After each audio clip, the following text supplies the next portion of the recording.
ഇന്നത്തെ കാലത്ത് നമുക്ക് ചുറ്റുമുള്ള ആരെ നോക്കിയാലും അവർ ദുഃഖിതരായിരിക്കും, വ്യാകുലരും. അവർ വിചാരിക്കുന്നത് പ്രപഞ്ചത്തിൽ ഏറ്റവും അധികം ദുഃഖം അവർക്കാണെന്ന്, ഏറ്റവും കൂടുതൽ പ്രശ്നങ്ങളുള്ളതും അവരുടെ ജീവിതത്തിനാണെന്ന്.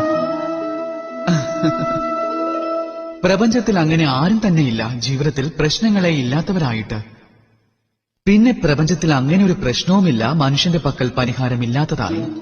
പക്ഷേ അതിനുള്ള പ്രതിവിധി കണ്ടെത്തുവാൻ സ്വന്തം മനഃശക്തിയെ സ്വരൂപിച്ച് ജീവിതത്തിൽ മുന്നേറേണ്ടി വരുന്നതാണ്. സാഹസികതയിലൂടെ മുൻപോട്ട് പോകണം. എന്നാൽ ചിലർ എന്താണ് ചെയ്യുന്നത്? സ്വന്തം തലയിൽ കൈവച്ച് ഏതെങ്കിലും ഒരു കോണിൽ ചെന്നിരുന്ന് നിരാശരായി സ്വന്തം വിധിയെ പഴിക്കുകയാണ്. പാടില്ല, അങ്ങനെ ഒരിക്കലും ചെയ്യരുത്. കർമ്മം ചെയ്താലും മുൻപോട്ട് പോകൂ, സാഹസികത കാണിക്കൂ. പിന്നെ പ്രധാനപ്പെട്ട ഒരു കാര്യം, എപ്പോഴും ക്ഷമയോടെ ഇരിക്കൂ.